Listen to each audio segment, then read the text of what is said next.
Picture this. You are standing on your own private dock, watching a complete stranger lounging in your fishing chair like he owns the place. He looks up at you with a smirk and says he has every right to be there.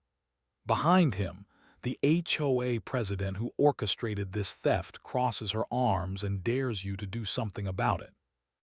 That moment when you realize someone has literally stolen your property using fake authority and bureaucratic lies. That moment when you understand that playing nice and following rules means nothing to people who make up their own rules as they go. But here is the thing about bullies. They always underestimate the quiet ones. They never expect the person they are pushing around to push back twice as hard. So when I called that tow truck and watched her uncle get dragged away while still sitting on my stolen dock, I knew this was going to be a story worth telling. For 23 years, I saved every extra dollar I could find. I worked double shifts at the factory, skipped vacations, drove the same beat-up truck until the wheels nearly fell off. All for one dream: a house on the water with my own private dock. When I finally found it, I knew this was the place. A modest 3-bedroom house sitting on half an acre of prime lakefront property. The realtor walked me down to the water, and there it was. 60 feet of beautiful wooden dock stretching out into the crystal-clear lake. The previous owner had built it himself 20 years earlier, and every plank was solid as the day he hammered it in. I stood at the end of that dock during the showing, watching the morning mist rise off the water. Fish were jumping just beyond the boat slip. A family of ducks paddled by without a care in the world. This was not just a house. This was peace. This was everything I had worked for. The closing took forever, but I did not care. I had all my paperwork in order. Property survey showed the dock was completely on my land, 20 feet from the nearest property line. The deed was crystal clear. The dock was mine, just like the house, just like every square inch of dirt between the road and the water. Moving day felt like Christmas morning. I carried my fishing gear down to the dock first thing before I even unpacked the kitchen boxes. Sat in my new chair, cast my line into the water, and felt something I had not felt in decades: complete satisfaction. The neighborhood seemed perfect too. Quiet streets, well-maintained homes, friendly neighbors who waved when they drove by. The HOA president at the time was a retired teacher named Margaret. Sweet lady who mostly worried about keeping the common areas clean and making sure everyone got their trash cans back from the curb on time. Margaret stopped by my second week to welcome me to Lakeshore Estates, brought me a plate of cookies and a folder with the HOA bylaws. Standard stuff about lawn maintenance, exterior paint colors, no loud parties after 10 p.m. Nothing unreasonable. The monthly dues were $60, which seemed fair for what we got. "You picked the best lot in the development," Margaret told me as we walked down to the dock together. Harold, the previous owner, was so proud of this dock. Spent every weekend out here fishing. I know he would be happy knowing another fishing enthusiast bought the place. I spent my first month in paradise. Every morning before work, I would walk down to the dock with my coffee and watch the sun come up over the water. Evenings, I would sit out there until dark, listening to the loons and feeling the stress of the day melt away. Weekends were perfect. Long hours of fishing, reading, just being grateful for what I had accomplished. The dock became my sanctuary, my reward for decades of hard work and sacrifice. Some people buy expensive cars or take fancy vacations. I bought 60 feet of wooden dock and the peace that came with it, worth every penny I had saved. Everything changed when Karen Morrison moved into the house 3 streets over. Margaret had decided to step down as HOA president, and somehow Karen convinced enough people to vote her into the position. I should have paid more attention to that election, but I was busy enjoying my new life by the water. Karen was not like Margaret. Where Margaret was gentle and reasonable, Karen was sharp and aggressive. She had opinions about everything and made sure everyone knew exactly what those opinions were. Within her first month as president, she had reorganized the entire HOA board, created new committees, and started sending out violation notices like candy on Halloween. My first real interaction with Karen happened on a Saturday morning in September. I was sitting on my dock, enjoying my coffee and watching a great blue heron hunt in the shallows. Karen came marching down my driveway like she owned the place, wearing a bright yellow sundress and carrying a clipboard. "You must be the new owner," she said without introducing herself. "I am Karen Morrison, HOA president. I need to discuss some concerns about your waterfront usage." I stood up trying to be polite. "Nice to meet you, Karen. What kind of concerns?" She looked at my dock like it was personally offensive to her. "This dock creates an unfair advantage for waterfront property owners. The rest of us bought homes in this community with the understanding that lake access would be equitable for all residents." I blinked at her, not sure I had heard correctly. "This dock is on my private property. It came with the house." "That may be technically true," Karen said, making notes on her clipboard. "But the spirit of community living suggests we should all have equal access to recreational amenities." Before I could respond, she was walking back up my driveway, leaving me standing there wondering what the hell had just happened. Equal access to my private dock. What was she talking about? 2 weeks later, Karen brought her uncle to one of her weekend visits. Frank Morrison was a loud, heavy-set man in his 60s who acted like everyone owed him something. He drove a massive pickup truck with truck nuts hanging from the trailer hitch and parked it sideways across 2 spots wherever he went. Frank took one look at my dock and decided he needed to share his thoughts. "Nice setup you got here," he said, walking right onto my property without permission. "Shame you are hogging all this waterfront to yourself." "Excuse me," I said, following him down to the water. Frank gestured at the lake like he was presenting evidence in court. "Look at all this space. One person does not need a whole dock. Where I come from, neighbors share what they got." "Where I come from," I replied, "people respect private property." Frank laughed, a nasty sound that made my skin crawl. "Private property. Right. You sound like one of those people who thinks they are better than everyone else." I watched him walk back up to Karen's car and something cold settled in my stomach. This was not over. I could feel it. Over the next few months, Karen started showing up more frequently. Always with her clipboard, always with some new concern about community standards or neighborhood equity.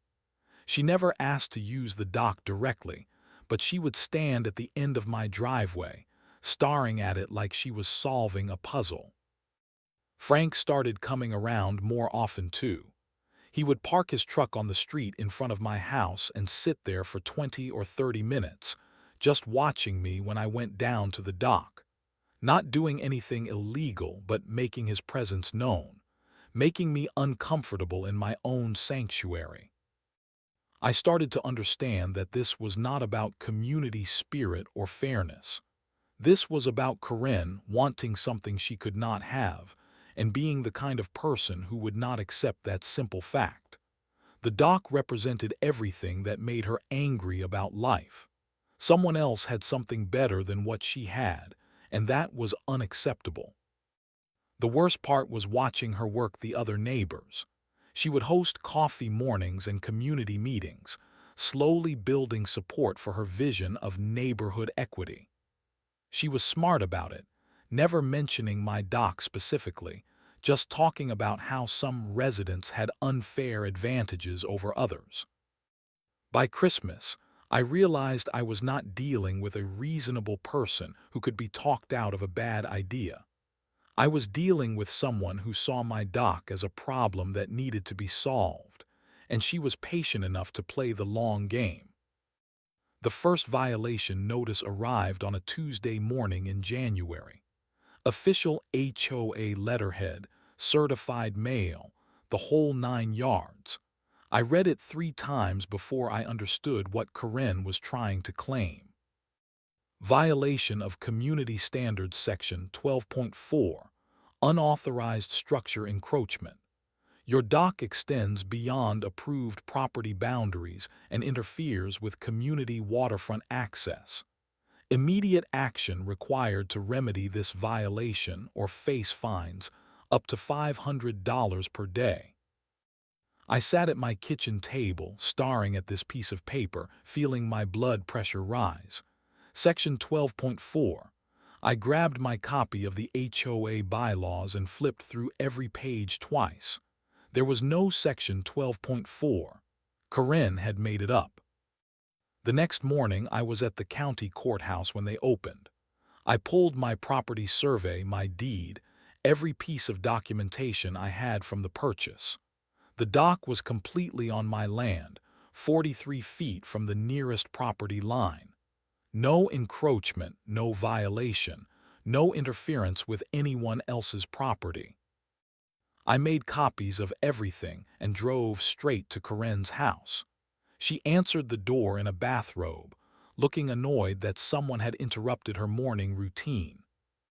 "Karen, we need to talk about this violation notice. My dock is completely on my property. Here are the surveys to prove it." She barely glanced at the papers I held out.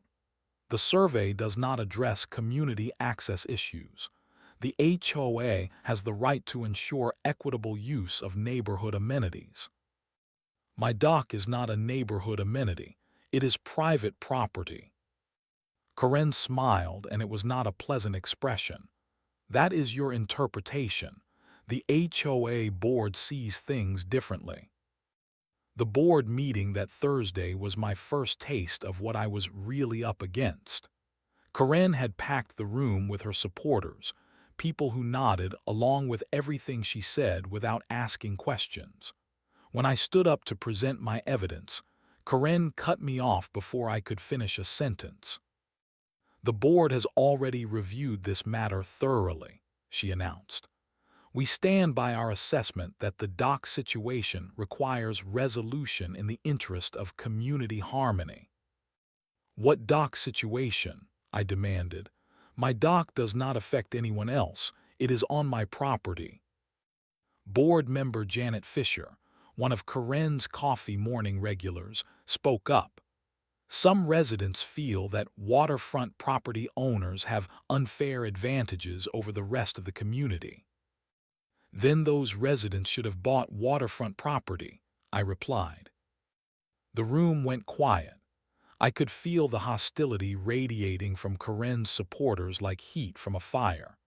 I had just committed the sin of pointing out obvious truth that made them uncomfortable. Karen ended the meeting without addressing my documentation.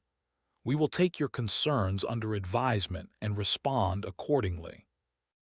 The second violation notice arrived the following week.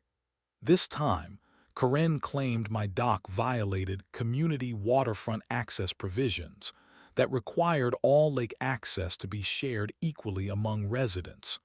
Again, complete fiction. I had read every word of the HOA bylaws by now, and there was no such provision. The third notice came with a fine, $250 for continued violation of community standards. The fourth notice threatened legal action if I did not voluntarily comply with HOA directives regarding equitable waterfront usage. I was getting a violation notice every few days now, each one more creative than the last. Karen was throwing everything at the wall to see what would stick. Noise complaints about my excessive morning fishing activities. Claims that my dock lights created a navigational hazard for other boaters. accusations that I was monopolizing community lake access by using my own dock. Each notice was certified mail. Each one demanded immediate compliance with made-up rules. Each one threatened escalating fines and legal action. Karen was trying to bury me in paperwork and fees, hoping I would give up and let her have what she wanted. The breaking point came when she started sending violation notices to my workplace.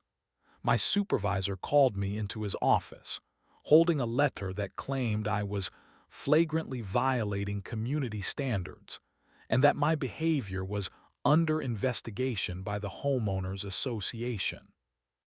I sat in that office, burning with embarrassment and rage, while my boss asked me if I was having legal troubles that might affect my job performance. Having to explain that my HOA president was harassing me because she wanted access to my private dock. Watching him try to make sense of something that made no sense. That night I made a decision. I was done playing defense. Karen wanted a fight over my dock, and she was about to get one. The emergency HOA meeting happened while I was 3 states away at my sister's wedding. Karen scheduled it for Sunday afternoon with less than 48 hours' notice, knowing I would not be able to attend. I found out about it Monday morning when my neighbor Bob called me at work. "They voted on your dock situation," he said, and I could hear the discomfort in his voice. Karen called it an emergency community safety issue, said the dock was abandoned property that needed to be managed by the HOA for insurance purposes. My hands started shaking. Abandoned property, I was gone for 3 days. "I know, man." I tried to speak up, but Karen had all her people there. She said you had been unresponsive to multiple community compliance requests and that the dock posed a liability risk if left unmanaged. I hung up and drove straight home, breaking every speed limit between my office and the lake. When I pulled into my driveway, I could see someone on my dock, someone who was not me. Frank Morrison was sitting in my fishing chair, using my rod and reel, drinking a beer from a cooler that definitely was not mine. He had spread his stuff all over my dock like he was planning to stay a while. Tackle box, bait bucket, a small camping table with snacks and drinks. He had moved in. I walked down to my dock, trying to control my temper. "Frank, you need to get off my property right now." He looked up at me with that same nasty grin I remembered from our first meeting. "Your property? I think you got that wrong, neighbor. HOA voted yesterday. This dock is community property now, and I got permission to use it." "The HOA cannot vote to steal private property. This dock is on my land." Frank reeled in his line and cast it out again like I was not even there. "Take it up with Karen if you got a problem. Far as I am concerned, this is community space, and I am a member of the community." I stood there for a moment, looking at this man who had invaded my sanctuary and was acting like he belonged there. Every morning for months, I had walked down to this dock to start my day in peace. Now there was a stranger in my space, using my equipment, claiming authority he did not have. "Get off my dock, Frank." He laughed. "Or what? You gonna call the cops? Go ahead. I got paperwork from the HOA saying I have every right to be here. What do you got?" Before I could answer, Karen came walking down my driveway, carrying her ever-present clipboard and wearing an expression of smug satisfaction. She had been waiting for this moment. "I see you met our new dock manager," she said. "Frank has volunteered to oversee community usage of this waterfront access point." Community usage. This is my private dock on my private property. Karen made a note on her clipboard. "The HOA board has determined that your repeated violations of community standards and failure to comply with reasonable requests have resulted in forfeiture of exclusive dock privileges. The dock will now be managed as a community amenity. I felt something break inside my chest. Months of harassment, fake violation notices, made-up rules, and now outright theft. They had stolen my dock while I was at my sister's wedding, and they were standing here telling me it was legal. You cannot steal private property with a fake HOA vote. We are not stealing anything, Karen replied. We are managing community resources in the best interest of all residents. You have repeatedly demonstrated that you are unwilling to share neighborhood amenities in a spirit of cooperation. Frank raised his beer can in a mock toast. Here is to community cooperation. I looked at him sitting in my chair, on my dock, drinking beer and making jokes about stealing my property. I looked at Karen with her clipboard and her manufactured authority, trying to intimidate me with made-up rules and fake legal threats. In that moment, I understood that reasoning with these people was impossible. They had decided they wanted my dock, so they took it. They had dressed it up in community-minded language and official-sounding paperwork, but it was theft, plain and simple. Frank cracked open another beer and settled back in my chair like he owned the place. You might as well head on back to the house, neighbor. I plan to be here most of the day. Got some serious fishing to catch up on. Karen tucked her clipboard under her arm. Frank will be coordinating all future dock usage through the HOA office. If you would like to schedule time for fishing, you can submit a request through proper channels. They had stolen my dock and were now telling me I could apply for permission to use my own property. The audacity was breathtaking. I walked back to my house, but I was not retreating. I was planning. The first thing I did was call a lawyer. Not just any lawyer, but someone who specialized in property rights and HOA disputes. Patricia Webb had been handling cases like mine for 15 years, and she did not mince words when I explained the situation. They have no legal authority to declare your dock community property, she said during our consultation. HOAs can regulate certain aspects of property usage, but they cannot seize private property through internal votes. What they did is theft, and what they are doing now is trespassing. Patricia walked through my documentation with the thoroughness of a detective. Property survey, original deed, HOA bylaws, every violation notice Karen had sent, and notes from every interaction I had had with her and Frank. The good news is you have excellent documentation, Patricia continued. The bad news is that getting them off your property might require police involvement, and police sometimes hesitate to get involved in what they perceive as HOA disputes. So what are my options? Several. We can file for an injunction to have them removed immediately. We can sue the HOA for exceeding their authority. We can file criminal trespassing charges against the uncle. Or, she paused, looking at me carefully, we can let them dig their hole a little deeper. I liked the sound of that last option. Patricia explained that if Frank was essentially living on my dock, he was not just trespassing, he was illegally occupying private property. If he was there overnight, if he was storing personal belongings there, if he was treating it like his residence, that elevated the legal consequences significantly. Let me do some research on this Frank Morrison, Patricia said. People who act this entitled usually have a history of similar behavior. While Patricia investigated Frank, I did my own research on HOA law and Karen's background.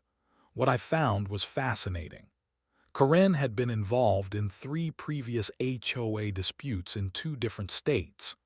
Each time, she had pushed the boundaries of HOA authority until she was either sued or voted out of office.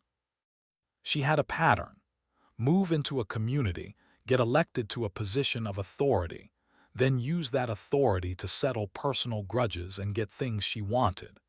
She was a serial HOA abuser who moved from neighborhood to neighborhood, leaving chaos in her wake. Frank's background was even more interesting. Patricia found 2 outstanding warrants for unpaid fines in the next county over. Apparently, he had been squatting in a rental property for 6 months after his lease expired, and he owed over $3,000 in back rent and court fees. This guy makes a habit of living places he does not belong, Patricia told me. The fact that he is basically camping on your dock gives us several legal options. But the most important thing Patricia discovered was that Karen had never filed any official paperwork with the county regarding the dock. She had stolen my property through an internal HOA vote, but she had not tried to change the actual legal ownership. On paper, the dock was still mine, and Frank was still trespassing. "Here is what I recommend," Patricia said. "Frank is illegally occupying your private property. You have every right to have that property removed from trespassers, even if that means physically removing the property itself." The plan was elegant in its simplicity.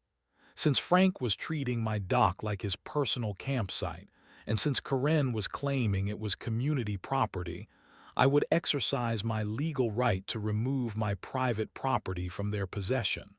All of it, at once. I contacted a boat towing company that specialized in marine salvage and explained the situation. The owner, Mike Santos, had dealt with similar cases before.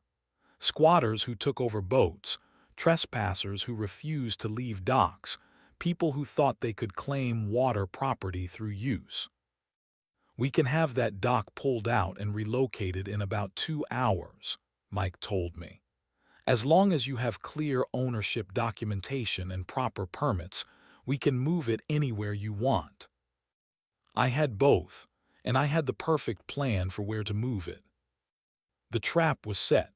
Frank was living on my dock, Karen was claiming authority she did not have, and both of them were about to learn that stealing property has consequences.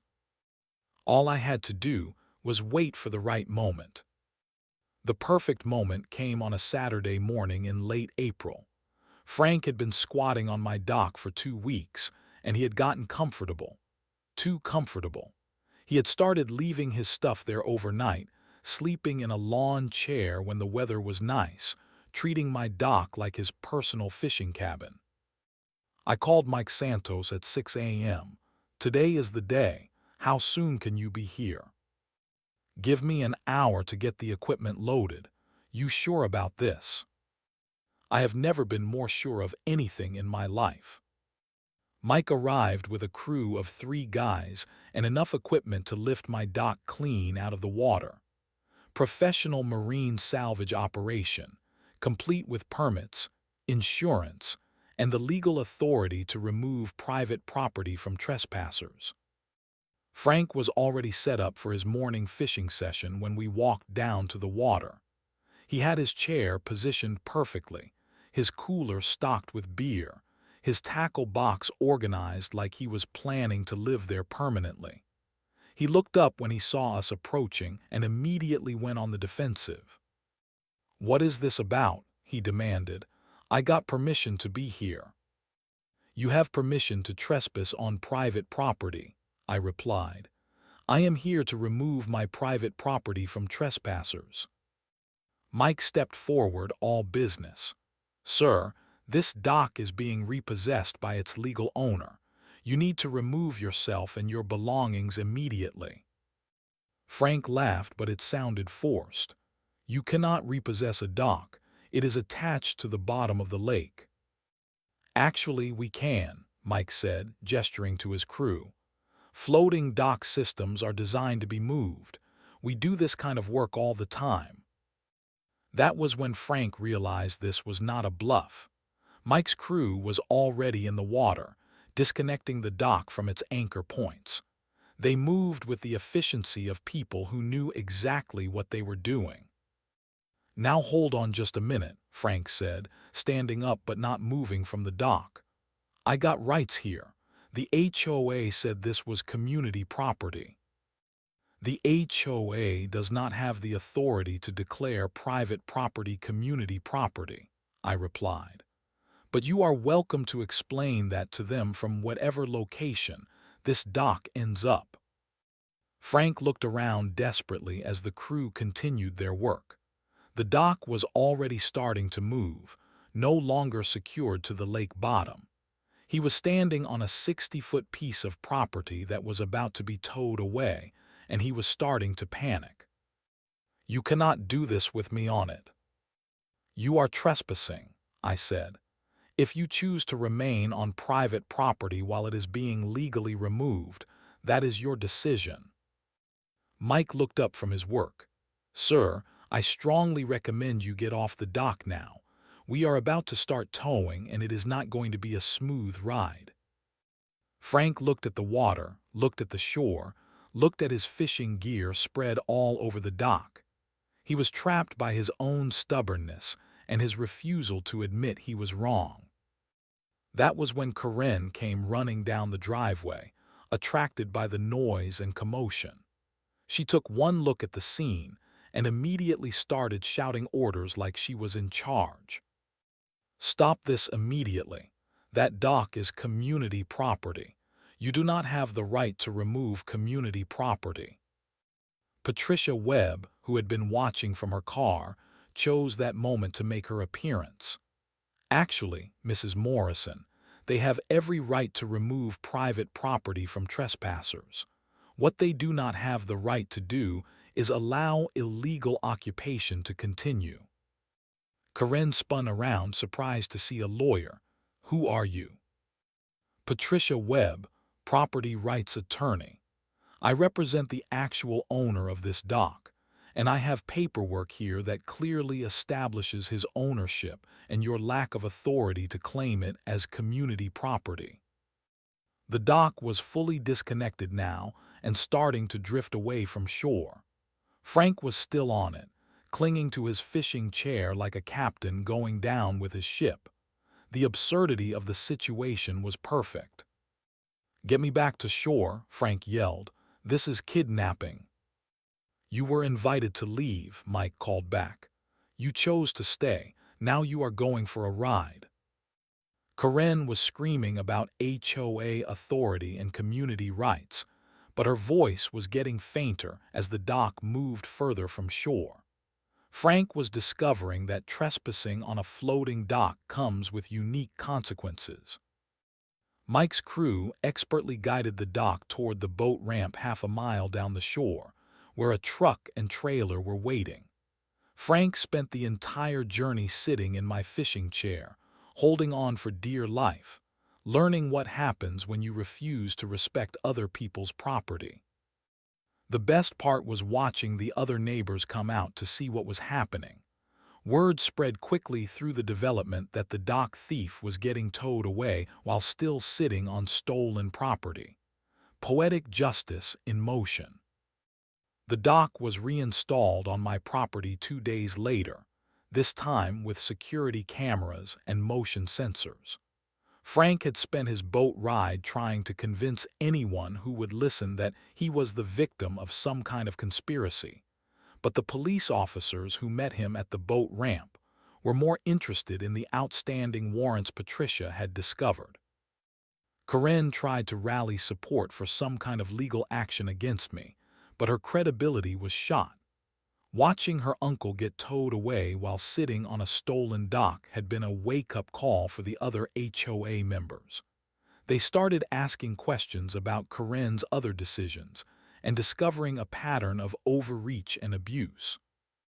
The special HOA meeting to address Karen's conduct was packed. Residents who had been quietly enduring her harassment for months finally felt safe to speak up. Story after story of fake violation notices, made-up rules, threats, and intimidation tactics. Karen had been running the HOA like her personal kingdom, and people were tired of it. I moved to remove Karen Morrison from her position as HOA president, announced Janet Fisher, the same board member who had supported Karen during my first meeting. Her actions regarding the dock situation demonstrate a fundamental misunderstanding of HOA authority and legal boundaries. The vote was unanimous. Karen was out. Margaret, the sweet retired teacher who had been president before Karen, agreed to step back into the role temporarily while new elections were organized. Her first official act was to rescind every violation notice Karen had issued during her tenure and apologize to the residents who had been harassed. The HOA exists to maintain community standards and property values, Margaret announced. It does not exist to steal private property or settle personal grudges. Frank faced multiple charges related to his dock squatting adventure: trespassing, illegal occupation of private property, and violation of the outstanding warrants from his previous squatting incidents. He plea-bargained his way to community service and probation, but he was banned from Lakeshore Estates permanently. Karen moved out of the neighborhood 3 months later. According to my research, she bought a house in a community with no HOA, which was probably best for everyone involved. Some people are not meant to have authority over others. The dock incident became legendary in our community. People still talk about the morning Frank Morrison got towed away while sitting in a fishing chair, refusing to admit he was trespassing. It became a cautionary tale about what happens when you try to steal someone's property using fake authority. My morning routine returned to normal, but with a deeper appreciation for what I had fought to keep. Sitting on my dock with my coffee, watching the sun rise over the water, I felt the satisfaction that comes from standing up to bullies and winning. The new HOA board implemented policies to prevent future abuse. No more emergency meetings without proper notice. No more claiming authority over private property. No more violation notices without clear documentation of actual rule violations. Karen's reign of terror had taught everyone valuable lessons about the importance of checks and balances. My neighbors started treating me differently too, not with fear or resentment, but with a new kind of respect. They had seen what happens when someone pushes me too far, and they had seen that I was willing to fight for what was mine. Word spread that I was not someone to mess with, and I was perfectly fine with that reputation. The dock represents more than just a place to fish now. It represents the principle that hard work should be rewarded, that private property means something, and that bullies can be defeated if you are willing to stand up to them. Every time I walk down to the water, I remember the morning Frank got towed away, and I smile. Justice served with a side of poetic irony. Sometimes the good guys really do win.